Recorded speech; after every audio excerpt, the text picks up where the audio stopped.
بہت ہی حساس موضوع ہے اور بہت ہی علمی موضوع ہے۔ اس موضوع پہ گفتگو کرنے کے لیے میں دعوت دینا چاہوں گا فضیلت الشیخ شاہنواز صادق تیمی حفظہ اللہ کو، متعلم جامعہ اسلامیہ مدینہ منورہ۔ ان کا موضوع ہوگا حدیث جبریل کی تشریح۔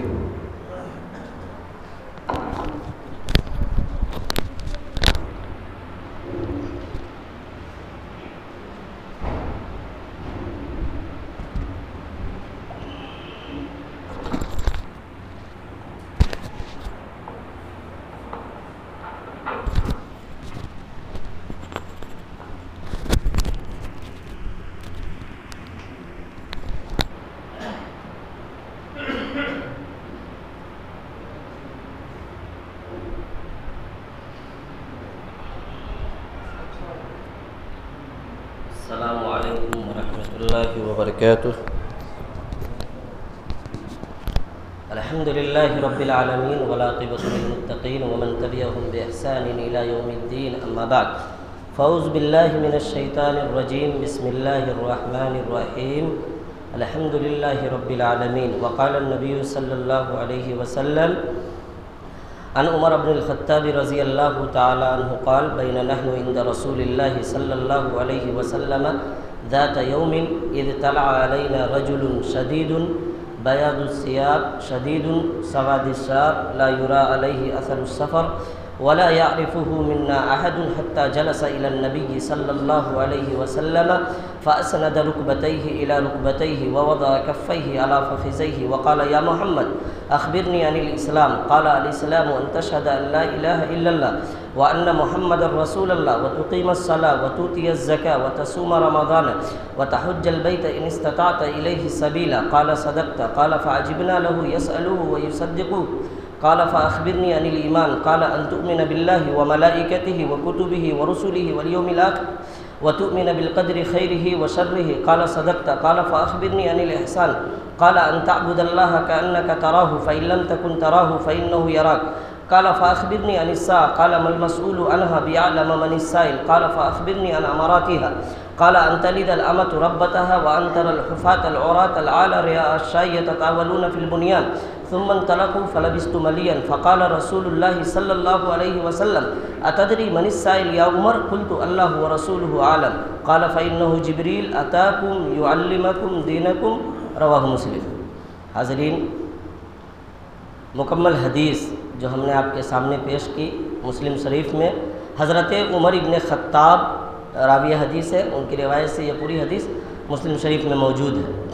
اس حدیث کو حدیث جبرائیل کہا جاتا ہے۔ اس سے پہلے اپنی بات شروع کرنے سے پہلے میں سب سے پہلے اللہ رب العالمین کا شکریہ ادا کرتا ہوں، پھر جن لوگوں نے مجھے دعوت دی ان کا شکریہ، بطور خاص نثار صاحب ہیں، کامران صاحب ہیں، اس طرح کے جو لوگ بھی ہمارے بھائی صاحب سامنے بیٹھے ہوئے ہیں، کافی محنت کر رہے ہیں، اللہ پاک ان تمام کی محنت کو قبول فرمائے۔ اور جو لوگ یہاں بیٹھے ہوئے ہیں، میں پوری ذمہ داری کے ساتھ بات کرتا ہوں، مسلم شریف کی حدیث ہے مجتمع قوم فی بیت من بیوت اللہ یتلون کتاب اللہ ویتدارسونہ الا نزلت علیہم السکینہ وغشیتہم الرحمہ وحفتہم الملائکہ وذکرہم اللہ فی من عندہ، کہ دینی مجلس میں، دینی محفل میں جو آدمی شریک ہوتا ہے، ایسی مجلس جہاں اللہ اور اس کے رسول کی بات ہو، وہاں جو آدمی شریک ہوتا ہے، قرآن کی بات، حدیث کی بات جو سننے آتا ہے، ایسے شخص کے لیے اللہ پاک کی خاص رحمتیں اترتی ہیں، ایسے شخص کے لیے فرشتے پر بچھاتے ہیں، ایسے شخص کا تذکرہ آسمان میں فرشتے کرتے ہیں۔ تو آپ اس روئے زمین پر مقدس لوگوں میں ہیں، اس وقت آپ کا تذکرہ آسمان میں ہو رہا ہے۔ اس وقت جو لوگ بھی یہاں بیٹھے ہوئے ایک ایک شخص کا تذکرہ نبی کریم صلی اللہ علیہ وسلم کے فرمان کے مطابق وَذَكَرَهُمُ اللَّهُ فِي مَنْ عِنْدَهُ، دینی مجلس میں جو شخص موجود ہوتا ہے اس کا تذکرہ فرشتوں کے سامنے اللہ رب العالمین آسمان پہ کرتے ہیں۔ تو یہ بڑی سعادت کی بات ہے۔ کم لوگ ہیں کوئی بات نہیں، جو لوگ ہیں وہ اچھے لوگ ہیں، اللہ اور اس کے رسول والے لوگ ہیں۔ ہم نے جو حدیث پڑھی، حدیث جبرائیل، پوری حدیث کا ہم ترجمہ کریں گے، تشریح کریں گے۔ حدیث کے آخر میں پورے حدیث کا مفہوم یہ ہے کہ صحابہ کرام رسول کائنات صلی اللہ علیہ وسلم کے پاس بیٹھے ہوئے تھے، ایک شخص آتا ہے اور رسول صلی اللہ علیہ وسلم سے اسلام کے بارے میں، ایمان کے بارے میں، احسان کے بارے میں اور قیامت کے بارے میں چند سوال کرتے ہیں۔ اس سوال کا اللہ کے رسول جواب دیتے ہیں۔ آخر میں جب وہ سائل چلا جاتا ہے، سوال کرنے والا چلا جاتا ہے، رسول کائنات صلی اللہ علیہ وسلم حضرت عمر سے پوچھتے ہیں اتدری من السائل یا عمر، اے عمر کیا تم جانتے ہو کہ محفل میں جو شخص آیا تھا وہ کون تھا؟ حضرت عمر کہتے ہیں قلت اللہ و رسول عالم، اے اللہ کے رسول، اللہ اور اس کے رسول بہتر جانتے ہیں، میں نہیں جانتا۔ اللہ کے رسول نے فرمایا فَإِنَّهُ جِبْرِيلٌ أَتَاكُمْ يُعَلِّمَكُمْ دِينَكُمْ، وہ جبرائیل تھے جو تمہارے پاس تمہارا دین سکھلانے آئے تھے، وہی دین میں آپ کو سکھلانا چاہتا ہوں، جو دین رسول کائنات صلی اللہ علیہ وسلم نے صحابہ کرام کے سامنے حضرت جبرائیل کے سوال کے بعد جس دین کی وضاحت نبی کائنات نے کی تھی، اسی دین کی وضاحت میں کرنا چاہتا ہوں۔ اللہ کے رسول نے فرمایا جبرائیل اس لیے آئے تھے تاکہ تمہارا دین تمہیں سکھلا سکے، میں آپ کے پاس اس لیے آیا ہوں تاکہ رب کائنات کا جو دین ہے وہ میں آپ کو سکھلا کے چلا جاؤں، جو دین نبی کائنات نے سکھلایا۔ میں اپنی طرف سے وہ دین نہیں سکھلاتا، میں وہ دین سکھلانے آیا ہوں جو دین نبی کائنات نے سکھلایا۔ حضرت عمر ابن خطاب فرماتے ہیں کہ ہم لوگ رسول کائنات صلی اللہ علیہ وسلم کے پاس بینما نحن عند رسول اللہ صلی اللہ علیہ وسلم ذات یوم، ایک دن ہم لوگ اللہ کے رسول کے پاس بیٹھے تھے، اسی درمیان ایک شخص آتا ہے جس کے بال بہت زیادہ کالے تھے۔ ایک ایسا شخص میرے درمیان نمودار ہوا، نبی کائنات کی محفل بیٹھی ہوئی ہے، کائنات کے سب سے معزز ہستیاں صحابہ کرام موجود ہیں، اس محفل میں، اس مجلس میں ایک ایسا شخص نمودار ہوتا ہے جس کے بال بہت زیادہ کالے تھے، جس کے کپڑے سفید تھے، آنے والے شخص پہ سفر کے آثار نمایاں نہیں ہو رہے تھے، ایسا نہیں لگ رہا تھا کہ جو شخص آیا ہے وہ دور دراز کے کسی سفر سے آیا ہے۔ آنے کے بعد وہ شخص پیچھے نہیں بیٹھ گیا، آنے کے بعد وہ شخص کونے میں نہیں بیٹھ گیا، آنے کے بعد اس شخص نے اس جگہ کی تلاش نہیں کی جہاں اسے بیٹھنے میں آسانی ہو۔ حدیث کے الفاظ فَأَسْنَدَ رُكْبَتَيْهِ إِلَى رُكْبَتَيْهِ، نبی کائنات کے قریب آ گیا۔ جب آپ دینی مجلس میں جائیں، دین کی بات سیکھنے جائیں، نبی کائنات کی بات سیکھنے جائیں، رب کائنات کے فرمان کی تعلیم لینے جائیں، تو آپ کی ذمہ داری ہے کہ علماء کے آگے بیٹھیں، جو دین سکھلا رہا ہے اس کے قریب بیٹھیں۔ وہ شخص جب آیا تو نبی کائنات کے قریب بیٹھ گیا۔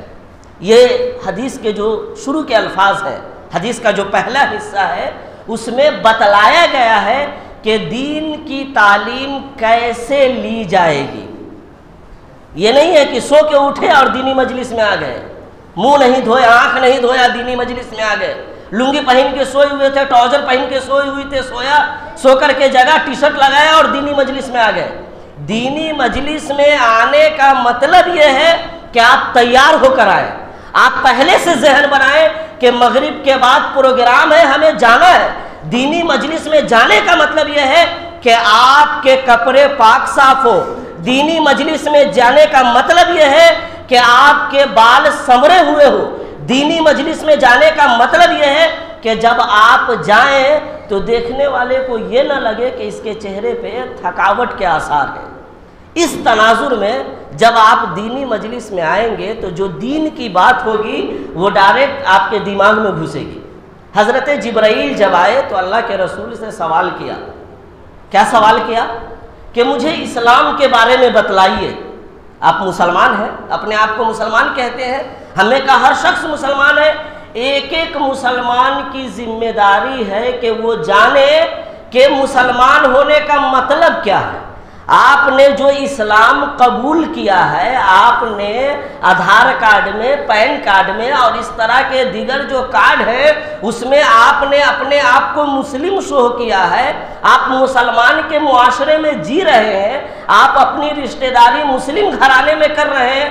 آپ کی ذمہ داری ہے کہ آپ جانیں کہ مسلمان کس کو کہتے ہیں۔ جس اسلام کو آپ نے قبول کیا ہے، مسلمان گھرانے میں پیدا ہونے کے بعد آپ نے اسی دین کو ایکسیپٹ اور قبول کیا ہے، تو آپ کی ذمہ داری ہے کہ آپ جانیں اسلام کس کو کہتے ہیں۔ اور اسلام کس کو کہتے ہیں، یہی بات حضرت جبرائیل نے نبی کائنات سے پوچھی تھی کہ اللہ کے رسول فاخبرنی عن الاسلام، مجھے اسلام کے بارے میں بتلائیے۔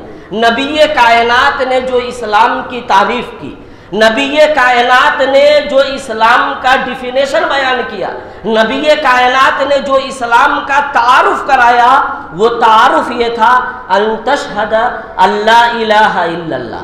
اسلام یہ ہے کہ جب آپ نے اپنے آپ کو مسلمان شوہ کر دیا، بتا دیا کہ ہم مسلمان ہیں، تو آپ کی ذمہ داری ہے کہ آپ اس بات کی شہادت دیں کہ اللہ کے علاوہ کوئی معبود نہیں۔ اور جب آپ نے یہ شہادت دے دی کہ اللہ کے علاوہ کوئی معبود نہیں ہے، تو پھر آپ کی ذمہ داری یہ ہے کہ اپنے تمام طرح کے معاملات اللہ کے سپرد کر دیں۔ وَأُفَوِّضُ أَمْرِي إِلَى اللَّهِ، میں اپنے زندگی کے تمام معاملات کو اللہ کے حوالے کرتا ہوں۔ مولانا نے کہا کہ رسول کائنات صلی اللہ علیہ وسلم نے بچے کو تعلیم دی، وَإِذَا سَأَلْتَ فَاسْأَلِ اللَّهِ، جب مانگو تو اللہ سے مانگو، وَإِذَا اسْتَعَنْتَ فَاسْتَعِنْ بِاللَّهِ، اور جب مدد طلب کرو تو اللہ سے طلب کرو۔ اسلام لانے کا مطلب یہ ہے کہ آپ جب جھکیں تو اللہ کے آگے جھکیں، جب آپ بیمار پڑے تو شفا کا مطالبہ اللہ سے کریں۔ اسلام لانے کا مطلب یہ ہے کہ آپ کی زندگی کا ایک ایک پل، ایک ایک لمحہ اسلام کے مطابق گزرے۔ معاشرے کا جائزہ لیجئے، کتنے لوگ توحید کے معاملے میں مضبوط ہیں، شادی ہوا 2 سال ہوا اولاد نہیں ہوئی، پتہ نہیں ہم کن کن درباروں کا چکر لگاتے ہیں، 1 ہفتہ 10 دن میں اگر کوئی بیماری ٹھیک نہیں ہوئی، ہم ہاتھ میں گلے میں پتہ نہیں کس طرح کے دھاگے لٹکاتے ہیں، اور آپ اپنے آپ کو کہیں گے ہم مسلمان ہیں۔ اسلام اگر آپ نے قبول کیا ہے، اگر آپ اپنے آپ کو مسلمان کہتے ہیں، تو آپ کو اپنے تمام معاملات اللہ کے سپرد کر دینے۔ وَإِذَا مَرِضْتُ فَهُوَ يَشْفِينِ، حضرت ابراہیم علیہ السلام نے کہا جب میں بیمار ہوتا ہوں تو وہی اللہ شفا دیتا ہے۔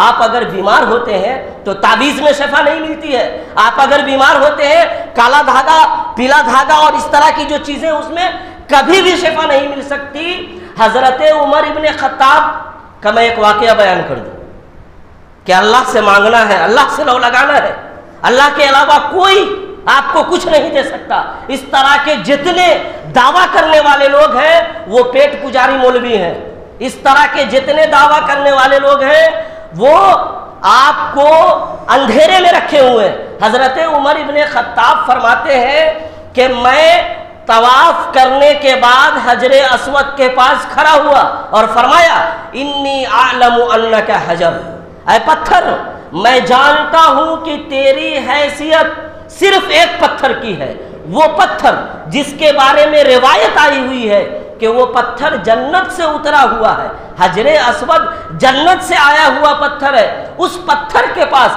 حضرت عمر ابن خطاب کھڑے ہیں اور فرماتے ہیں انی اعلم انک حجر، اے پتھر میں جانتا ہوں کہ تیری حیثیت صرف اور صرف ایک پتھر کی ہے، عام پتھر کی جو حیثیت ہے وہی پتھر حجر اسود کی ہے۔ لا تضر ولا تنفع، نہ تو نفع پہنچا سکتا ہے نہ نقصان پہنچا سکتا ہے۔ ولولا انی رأیت النبی صلی اللہ علیہ وسلم یقبلک ما قبلتک، اگر میں نے اپنے نبی یہ محترم صلی اللہ علیہ وسلم کو تیرا بوسہ لیتے ہوئے نہ دیکھتا، ما قبلتک، تو میں تجھے بوسہ نہ دیتا۔ جب جنت سے آئے ہوئے پتھر کو حضرت عمر ابن خطاب کہتے ہیں کہ تو نفع نقصان نہیں پہنچا سکتا ہے، تو یہ مولوی جو نہ پابندی سے نماز پڑھتے ہیں، یہ مولوی جن کی اولادیں بگڑی ہوئی ہے، یہ مولوی جنہوں نے طرز زندگی کو اسلامی سانچے میں نہیں ڈالا ہے، اس سے جا کر کے آپ تعویذ لے آتے ہیں، اجمیر جا کر کے آپ دھاگا لے آتے ہیں اور آپ سمجھتے ہیں کہ ہمیں نفع اور نقصان مل جائے گا۔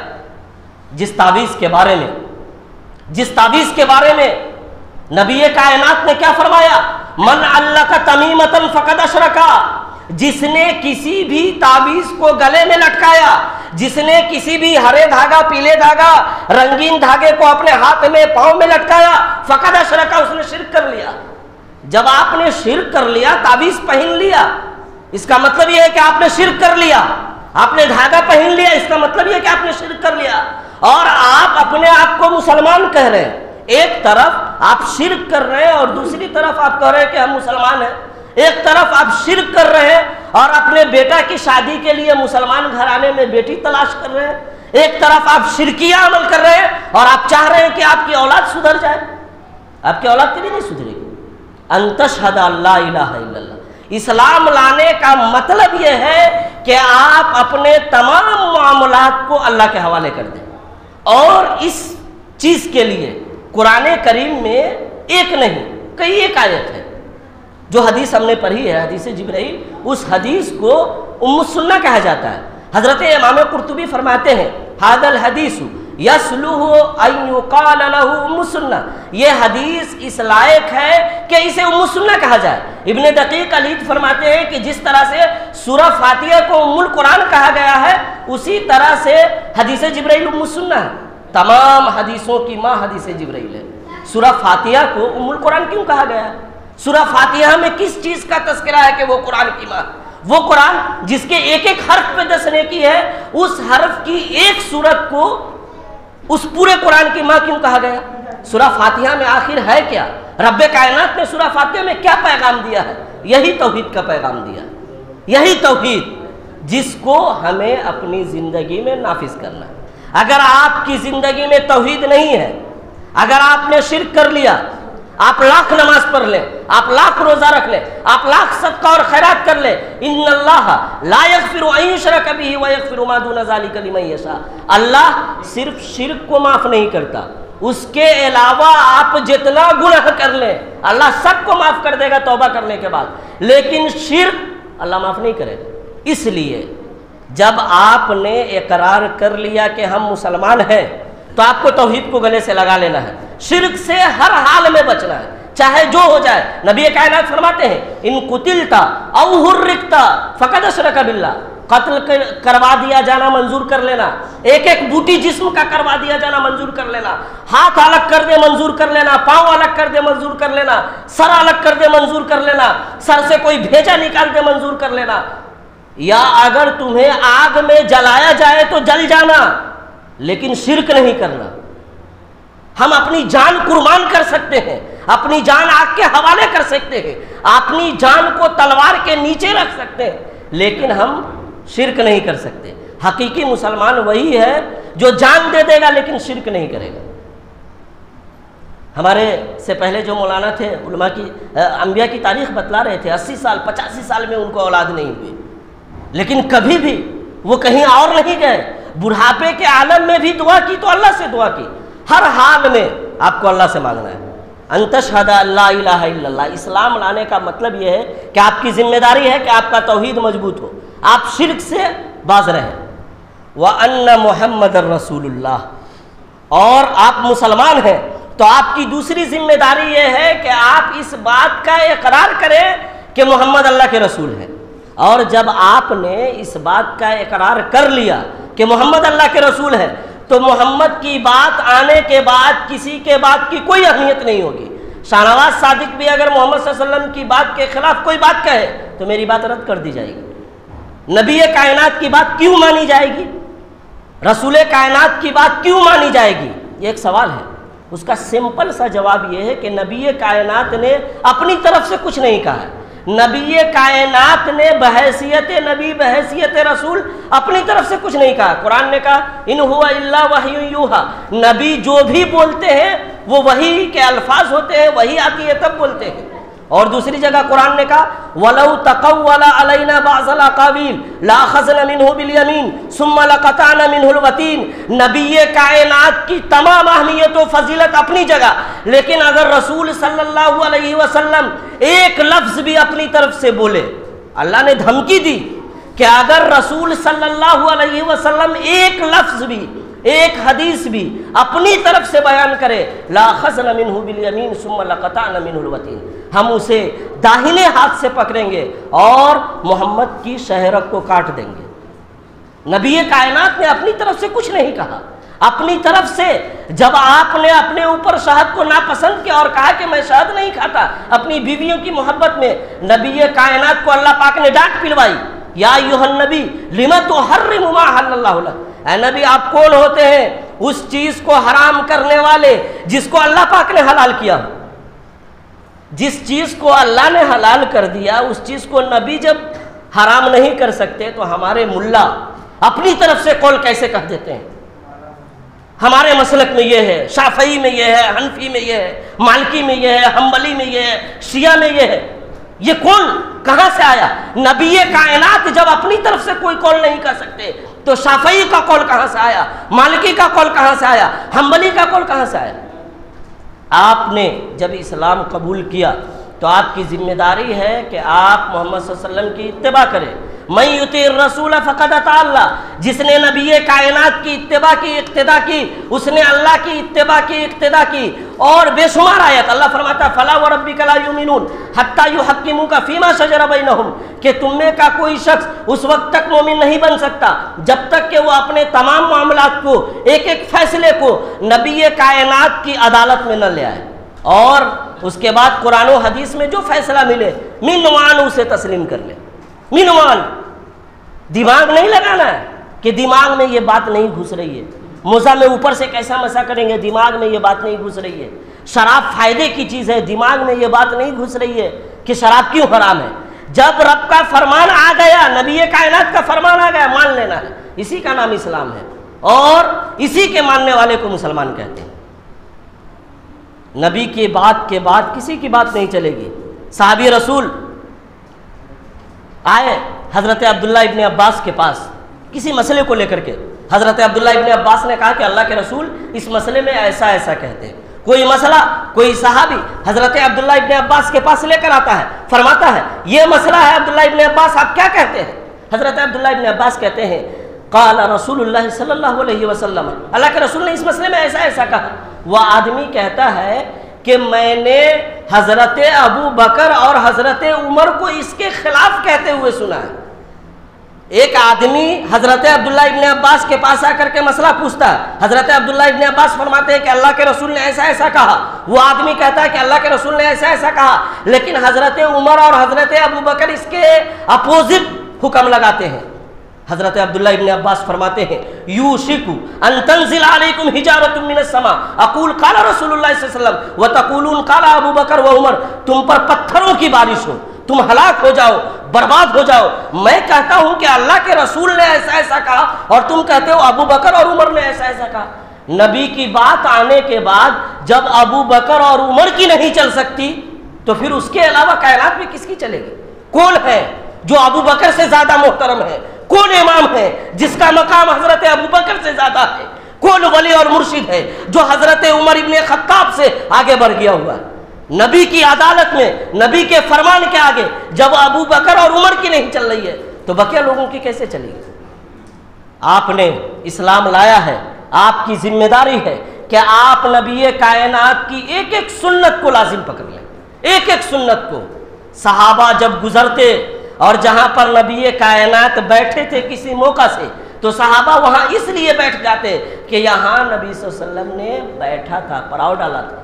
ایک ایک سنت کو جب نبی کا فرمان آ جاتا خاموش ہو جاتے، اور نبی کائنات کے اسی اخلاق کی وجہ سے اسلام پھیلا ہے۔ آپ پوری تاریخ پر جائیے، مکے کی تاریخ پر جائیے، مدینے کی تاریخ پر جائیے، مکہ کی 13 سالہ زندگی اور مدینہ کی 10 سالہ زندگی میں اسلام اقوال سے زیادہ افعال سے پہلا ہے۔ نبی کائنات کی سیرت کو دیکھ کر، اخلاق کو دیکھ کر لوگ اسلام قبول کرتے تھے۔ مسجد نبوی میں حضرت ثمامہ ابن اسال کو لا کر کے باندھ دیا گیا۔ یمامہ کے گورنر تھے حضرت ثمامہ بن اسال، مسلمان نہیں ہے، یمامہ کے گورنر ہے۔ مسجد نبوی کے کھمبے میں لا کر باندھ دیا گیا۔ کافر کو مسجد نبوی کے کھمبے میں لا کر باندھ دیا گیا، مطلب یہ ہے کہ کافر مسجد نبوی میں جا سکتا ہے۔ آج اگر کوئی شخص مسجد نبوی کے ارد گرد کوئی کافر جاتا ہے، ہم میں سے کتنے لوگ واویلا مچاتے ہیں کافر کیوں گیا، کافر کیوں گیا؟ نبی کائنات نے ایک کافر کو مسجد نبوی کے کھمبے میں باندھ دیا، کوئی واویلا مچانے والا نہیں۔ ہم میں کا ہر آدمی مفتی ہے، جس کو وضو کرنے کا طریقہ پتہ نہیں وہ بھی مفتی ہے، جس کو جنازے کی دعا یاد نہیں وہ بھی مفتی ہے، جو 2 وقت کی نماز پڑھ لیتا ہے اپنے آپ کو مفتی سمجھتا ہے۔ اور ہم واویلا مچاتے ہیں کہ ایک کافر مدینہ کیوں گیا؟ نبی کائنات نے کافر کو مسجد نبوی کے کھمبے میں باندھ دیا۔ یمامہ کے گورنر تھے، جب گورنر ہے کوئی شخص تو اس کا کھانا پینا اچھا ہوگا، جب کوئی گورنر ہے تو اس کا لباس اچھا ہوگا۔ نبی کائنات نے صحابہ کرام کو تلقین کی تھی کہ جو سمامہ جس کو تم قید کر کے لائے ہو وہ گورنر ہے، اس کا خیال کرنا، اسے اچھا غذا دینا، اچھا کھانا کھلانا، قربان جائیے صحابہ کرام پر، خود بھوکے رہتے لیکن حضرت سمامہ کو کھجور کے بجائے روٹی دیتے۔ اگر صحابہ کھجور کھاتے تو حضرت سمامہ کو روٹی کھلاتے۔ صحابہ کرام نے حضرت سمامہ کی دیکھ ریکھ میں کوئی کمی نہیں کی۔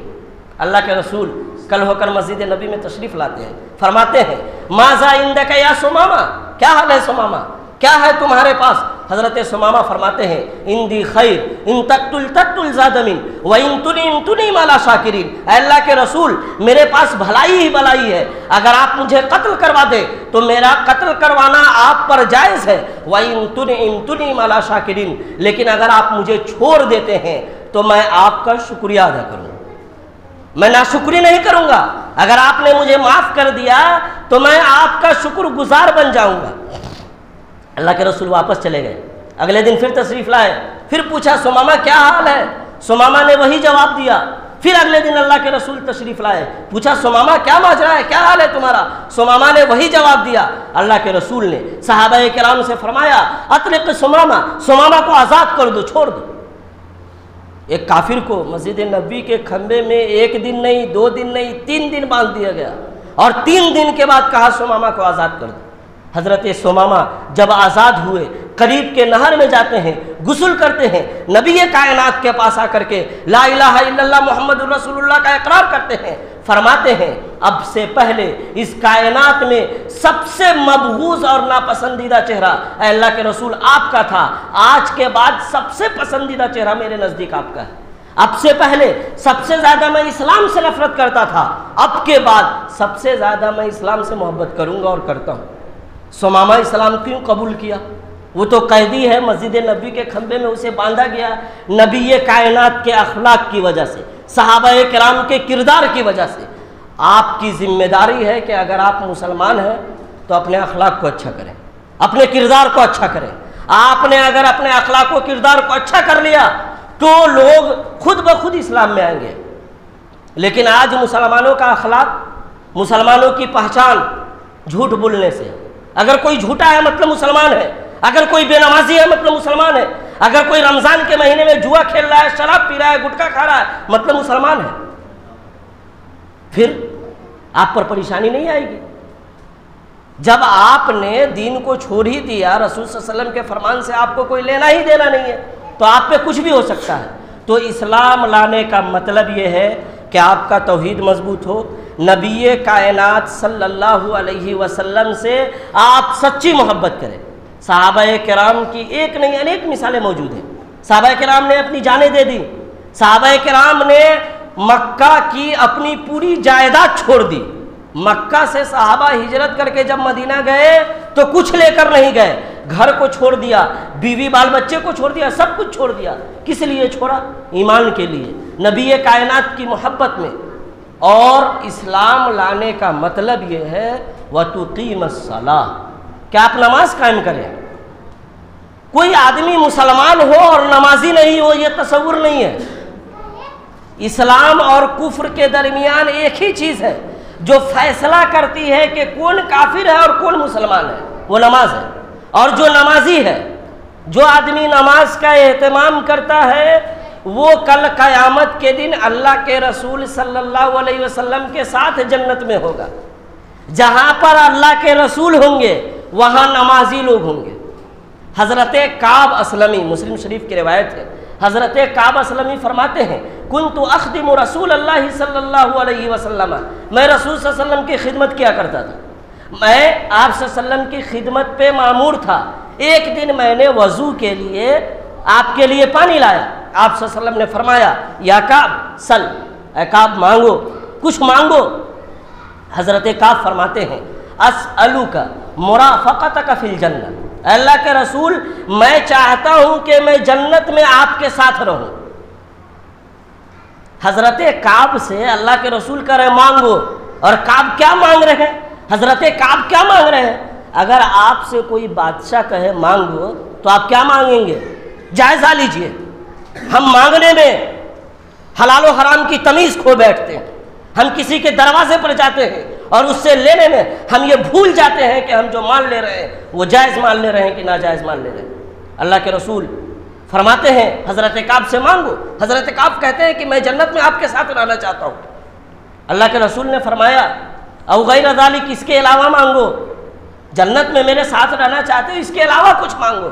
حضرت کعب فرماتے ہیں اب مجھے کچھ نہیں چاہیے، میں جنت میں آپ کے ساتھ رہنا چاہتا ہوں بس، اور میں آپ سے کچھ نہیں مانگوں گا۔ اللہ کے رسول نے فرمایا فَأَعِنِّي عَلَى نَفْسِكَ بِكَثْرَةِ السُّجُودِ، کثرت سے سجدہ کیا کرو، اگر میرے ساتھ جنت میں رہنا چاہتے ہو تو کثرت سے سجدہ کرو۔ مطلب یہ ہے کہ نماز کا اہتمام کرو، نماز پڑھو، نماز پڑھیں گے تب سجدہ آئے گا۔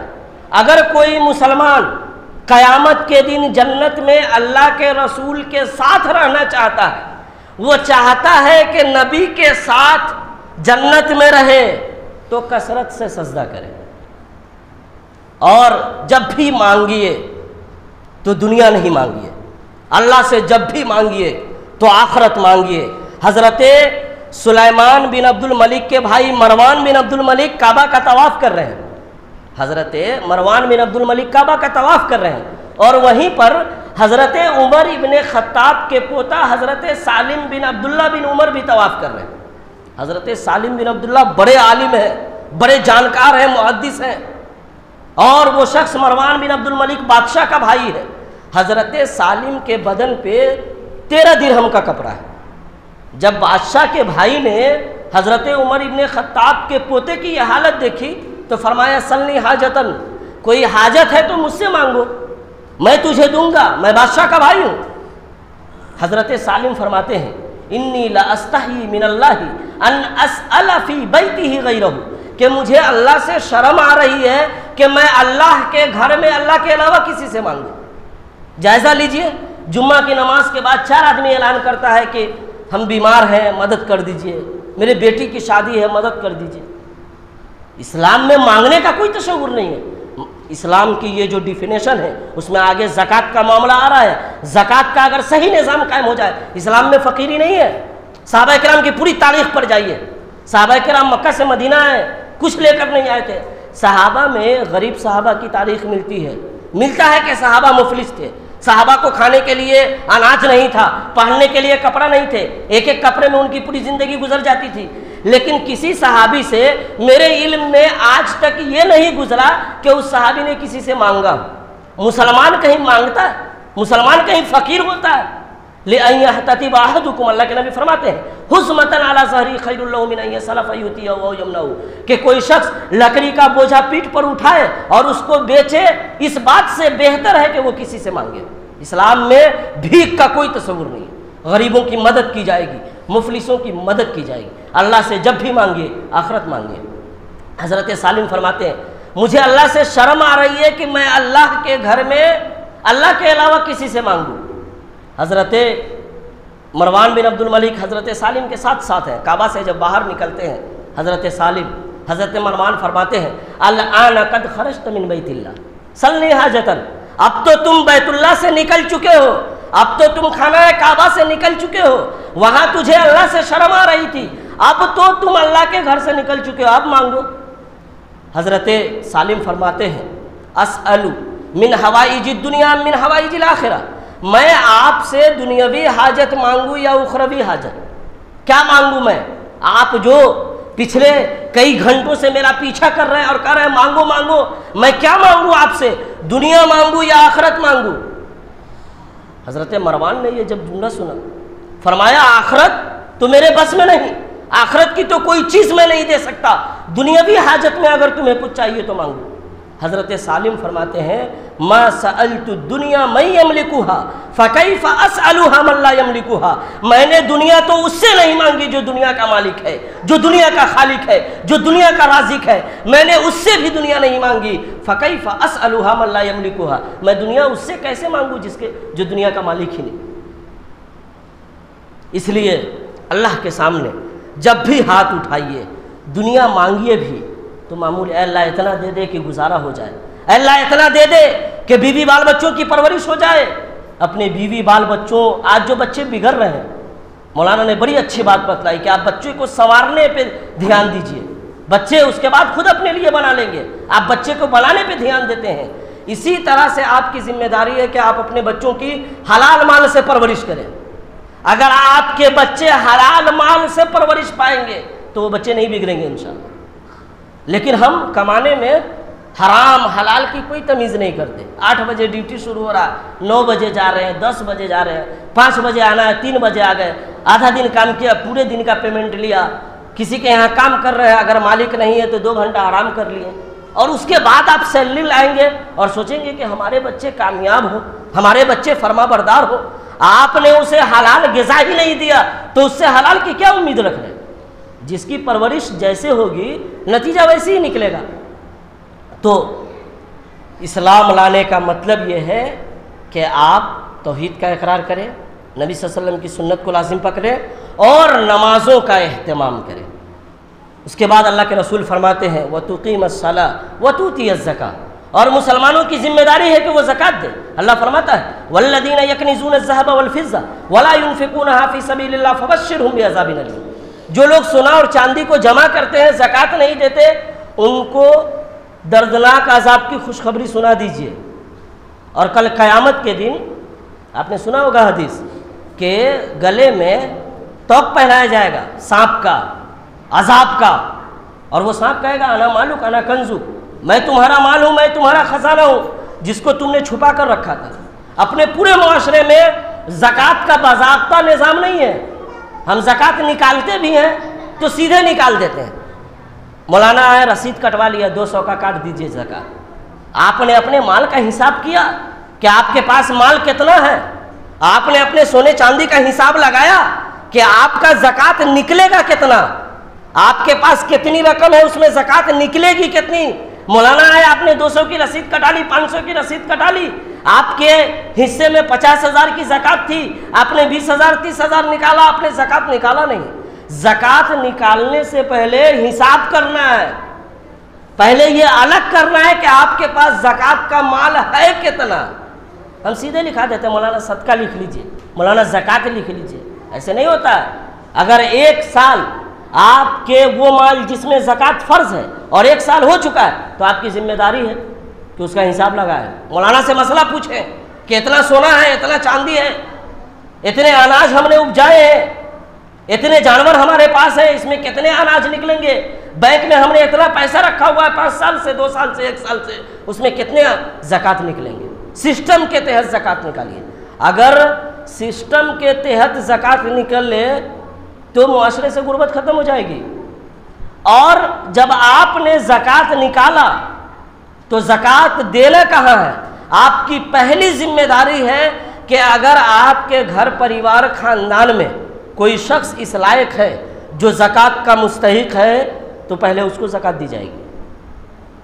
آپ کے گھر میں، آپ کے خاندان میں اگر کوئی اس لائق ہے جس کی کفالت کی ذمہ داری آپ کی نہیں ہے اور وہ زکوٰۃ کا مستحق ہے تو پہلے اس کو زکوٰۃ دی جائے گی، پھر پاس پڑوس کو دیا جائے گا، معاشرے کو دیا جائے گا۔ اگر اس نظام کے تحت آپ زکوٰۃ کا نظام قائم کر لیں تو یہ مانگنے کا جو چلن عام ہے وہ ختم ہو جائے گا۔ اس کے بعد اللہ کے رسول فرماتے ہیں اگر آپ اسلام لائے ہیں تو آپ کی ذمہ داری ہے کہ آپ رمضان کا روزہ رہیں۔ اور اللہ کے رسول نے فرمایا من صام رمضان ایمانا واحتسابا غفر له ما تقدم من ذنبه، جس نے رمضان کے روزہ رکھ لیا اس کے سب کا تمام صغیرہ گناہ معاف ہو گئے۔ 1 سال آپ نے رمضان کا 30 دن 29 دن روزہ رکھا، پورے سال جو آپ نے چھوٹے چھوٹے گناہ کیے تھے ختم۔ رمضان کے روزے کی بڑی اہمیت ہے، بڑی فضیلت، اس لیے رمضان کا روزہ صرف حائضہ عورت کے لیے اس وقت معاف ہے، اس کو بھی بعد میں قضا کرنی ہے۔ مرد کو رمضان کا روزہ نہیں چھوڑنا ہے، سفر افر میں ہے تو قضا کر لیے لیکن بعد میں ادا کرنا ہے۔ ہم اسی روزہ نہیں رہتے۔ روزہ صرف حائضہ عورت کے لیے نہیں ہے، رمضان میں مسافر کے لیے نہیں ہے۔ آپ گھر میں بیٹھے ہوئے ہیں اور کہتے ہیں کہ ہم روزہ نہیں ہے۔ صحابہ کرام جنگ کر رہے ہیں رمضان میں، جنگ بدر رمضان میں ہے، آپ کہتے ہیں 8 گھنٹے کی ڈیوٹی ہے، میں نہیں رکھ سکتے روزہ۔ صحابہ مکے اور مدینے کی دھوپ معروف ہے، مشہور ہے، بے تحاشا گرمی، صحابہ جنگ کر رہے ہیں پھر بھی روزے ہیں۔ رمضان میں جنگ ہو رہی ہے، رمضان میں فتح نصیب ہو رہا ہے، اور آپ رمضان میں اللہ سے دور ہیں۔ تو اگر آپ نے اسلام قبول کیا تو آپ کی ذمہ داری ہے کہ آپ رمضان کے روزے رہیں. وَتَحُجَّ الْبَيْتَ إِنِ اسْتَطَعْتَ إِلَيْهِ سَبِيلًا. اور جو صاحب مال ہیں جن کے پاس استطاعت ہے وہ حج کریں. ہم حج کب کرتے ہیں؟ حج فرض ہمارے اوپر سن 2000 میں ہوا. ہم نے حج کیا 2020 میں. کیوں؟ 4 بیٹی کی شادی کرنی تھی, 2 بیٹی کی شادی کرنی تھی, بیٹا ابھی 5ویں میں پڑھ رہا تھا, اس کو میٹرک کرانا تھا, میڈیکل کرانا تھا. جب آپ پہ حج فرض ہوا اسی وقت آپ کو حج کرنا ہے. اپنے معاشرے سے آخری عمر میں جب کوئی کام نہیں بچتا ہے تو لوگ جا کے حج کر کے چلے آتے ہیں. آخری عمر میں جائیں گے نا, حج کر کے آنے کے بعد جھوٹ نہیں بولنا, حج کر کے آنے کے بعد نمازوں پڑھنا ہے. اب یہ حج کر لیں گے تو اتنا نیکی کیسے کر پائیں گے؟ آپ پہ جب حج فرض ہوا, اور جس عمر میں معاف کیجئے گا لوگ جاتے ہیں حج کرنے اپنے یہاں سے, اس عمر میں حج کی ادائیگی اس طرح سے نہیں ہو پاتی ہے جس طرح سے ہونی چاہیے. حج مالی عبادت کے ساتھ ساتھ جسمانی عبادت بھی ہے, بڑی محنت ہے. یہ نہیں ہے کہ 3 لاکھ 4 لاکھ آپ نے دے دیا سوچ رہے حج کر لیے. وہاں جا کر کے محنت کرنی پڑتی ہے, جس میں طاقت اور قوت کی ضرورت پڑتی ہے, تب جا کر کے حج ہوتا ہے. اس لیے جب آپ پہ حج فرض ہو گیا تب یہ حج کرنا ہے. اس کے بعد حضرت جبرائیل فرماتے ہیں قال صدقت, اے اللہ کے رسول آپ نے جو اسلام کی تعریف کی ہے, آپ نے جو اسلام کا معنی اور مفہوم بتلایا ہے, ایک دم صحیح معنی یہی ہے, آپ نے بالکل سچ کہا. صحابہ فرماتے ہیں, حضرت عمر کہتے ہیں فَعَجِبْنَا لَهُ يَسْأَلُ وَيُصَدِّقُ, ہم لوگوں نے تعجب کیا کہ ایک آدمی سوال بھی کر رہا ہے اور وہی آدمی کہہ رہا ہے کہ آپ نے صحیح کہا. اس کے بعد حضرت جبرائیل فرماتے ہیں مجھے ایمان کے بارے میں بتلائیے. گفتگو مجھے مختصر کرنی ہے, ایمان کے بارے میں بتلائیے. ایمان 6 چیزوں کا نام ہے, اسلام 5 چیز کا نام ہے. اللہ کی شہادت کا اقرار, نبی کائنات کی شہادت کا اقرار, نماز, روزہ اور حج. اور ایمان 6 چیز کا نام ہے. ایمان اور اسلام کو ملا کر کے کل 11 ہوئے.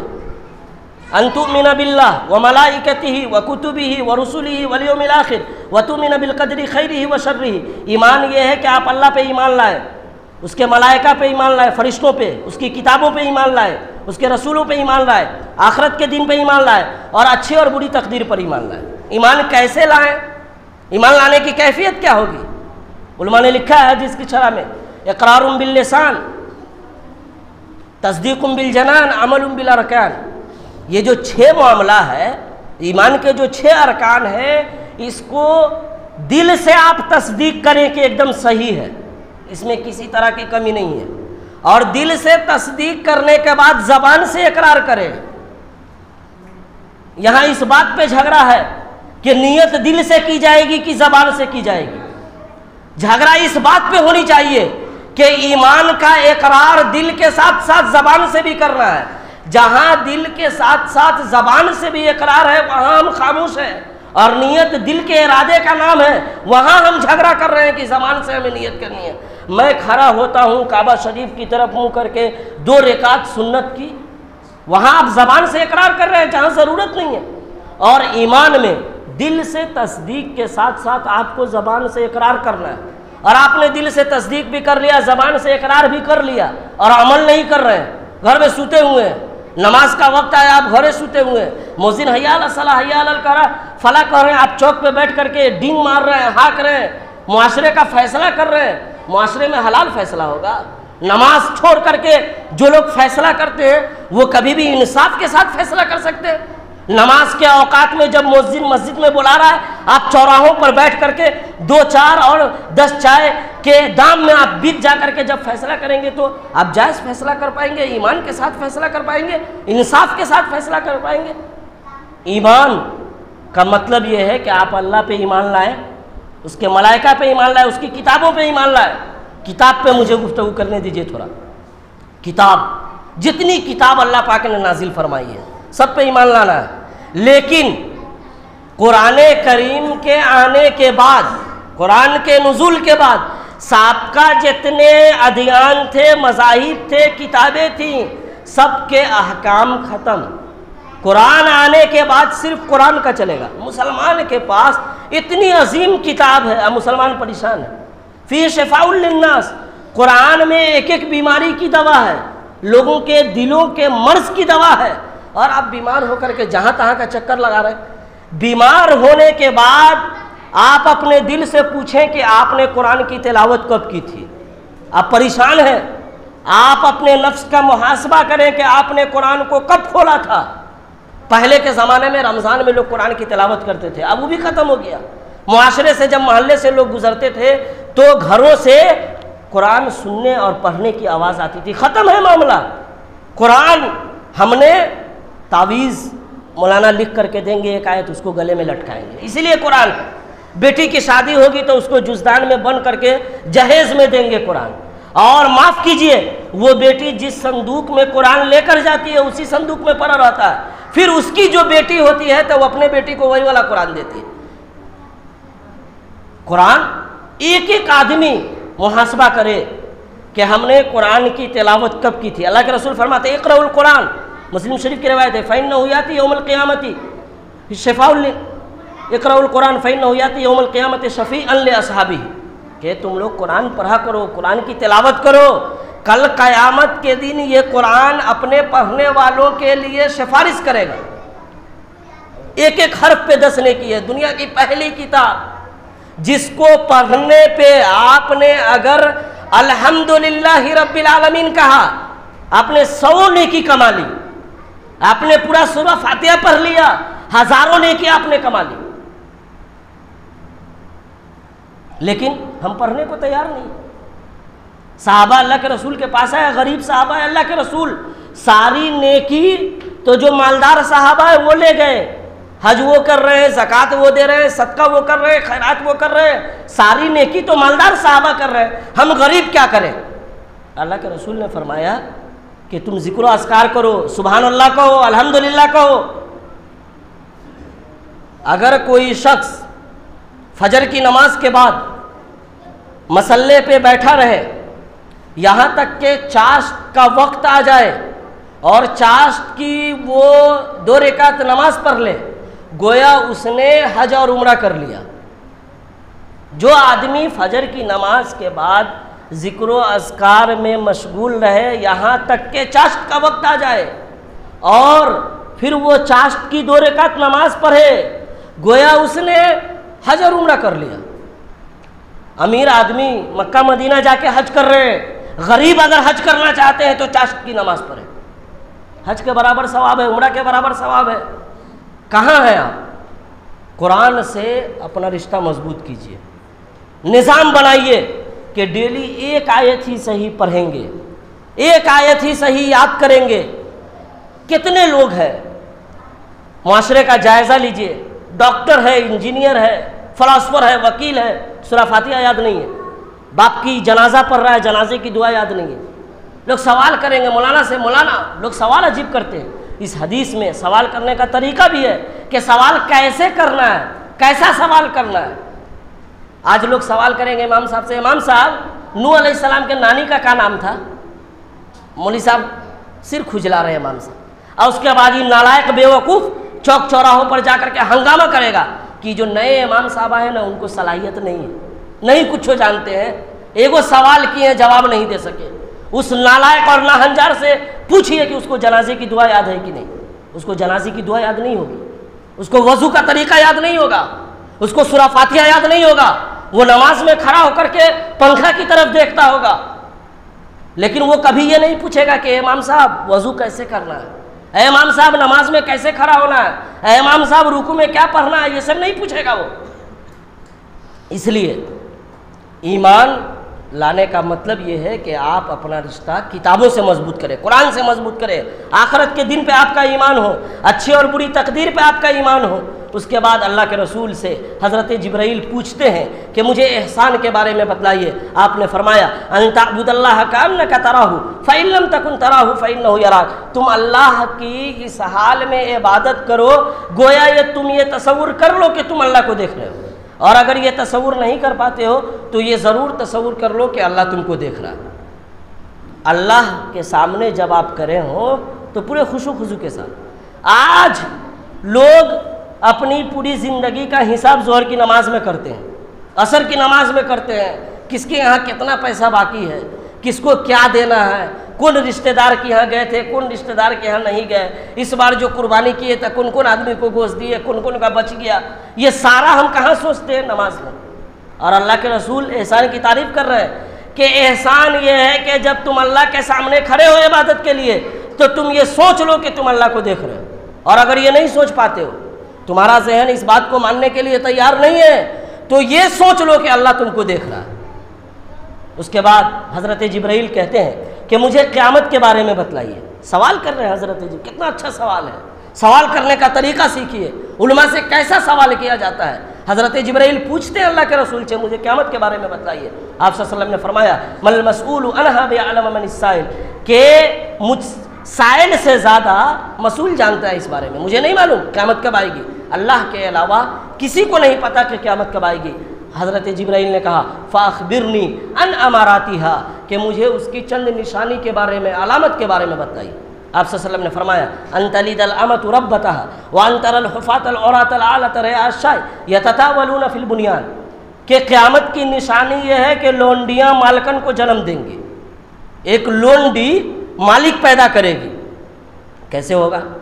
علماء نے اس حدیث کی شرح میں لکھا ہے کہ اس حدیث کی ایک جو بہترین شرح کی گئی ہے وہ یہ کہ آخری زمانے میں جب قیامت قریب ہوگی تو اولاد والدین کی نافرمان بن جائے گی, اور اولاد اس طرح سے نافرمان ہوگی کہ گویا اولاد اپنے والدین پہ حکومت کر رہی ہے. لونڈی مالکن کو جنم دیں گی. علماء نے شرح کی کہ آخری زمانے میں اولاد اتنی نافرمان ہو جائے گی کہ دیکھنے والے یہ تصور کریں گے کہ یہ اولاد حاکم ہے اور اس کے والدین محکوم ہیں. معاشرے کا جائزہ لیجئے. آج جس والدین کو قرآن نے اف تک کہنے کی اجازت نہیں دی, اس والدین کو ہم ڈانٹتے نہیں, اس والدین کو ہم جھڑکتے نہیں, اس والدین کے سامنے ہم اونچی آواز سے بات نہیں کرتے. معاشرے کا جائزہ لیجئے. والدین جب بڑھاپے کی عمر میں پہنچ جائیں تو ان کا ذہن بچے کا مانند ہو جائے گا. قرآن نے پہلے تنبیہ کر دی ہے کہ جب وہ بڑھاپے کی عمر کو پہنچیں گے وہ اول فول بکیں گے, وہ کچھ بھی بکیں گے, ان کا ذہن کام نہیں کرے گا, وہ ایسی ایسی باتیں کہیں گے جو تمہارے مزاج کے موافق نہیں, مخالف ہوگی. اس حالت میں بھی تمہیں اف تک نہیں کہنا ہے, نرمی سے بات کرنی ہے, سمجھانا ہے پیار محبت سے. آپ 2 سال کا جو آپ کا بیٹا ہے, اگر وہ کوئی غلطی کرتا ہے تو آپ اس کو ڈانٹتے, آپ اس کو برا بھلا کہتے.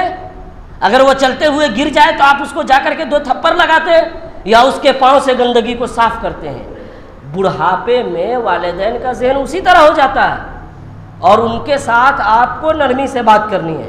اسی طرح اللہ کے رسول نے فرمایا کہ ننگے پاؤں اور ننگے بدن والے لوگ جن کی کوئی حیثیت نہیں تھی, کل تک مفلس تھے, غریب تھے, صحیح سے جن کو کھانے کا کپڑا نہیں تھا, پہننے کی چپل اور جوتیاں نہیں تھی, وہ قیامت سے پہلے اتنے مالدار ہو جائیں گے کہ بلڈنگ بنانے میں ایک دوسرے پہ فخر کریں گے ایک دوسرے پہ.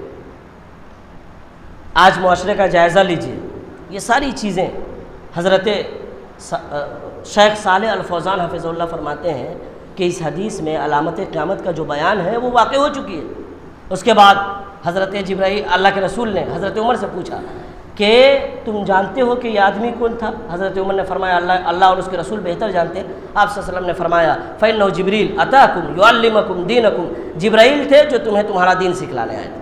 انہی چند باتوں کے ساتھ میں اپنی بات کو ختم کرتا ہوں. مولانا کی تقریر ہونی ہے. اللہ رب العالمین سے دعا کرتا ہوں کہ اللہ پاک ہمیں اس حدیث میں جو دین کی بنیادی باتیں بتلائی ہے اس پہ عمل کرنے کی توفیق عطا فرمائے. ہمیں اسلام کے مطابق اپنی زندگی گزارنے کی توفیق عطا فرمائے. ہمیں ایمان والا بنا دے, ہمیں اسلام والا بنا دے. ہمیں اللہ تعالیٰ قرآن سے قریب کر دے, قرآن کی تلاوت کی, اس پہ غور و فکر کرنے کی توفیق عطا فرمائے. اللہ ہمیں جب تک زندہ رکھے ایمان پر اور خاتمہ ہو تو خاتمہ بالخیر عطا فرمائے. اقول قولی ھذا واستغفر اللہ لی ولسائر المؤمنین وآخر الدعوانا ان الحمد للہ رب العالمین والسلام علیکم ورحمۃ اللہ وبرکاتہ.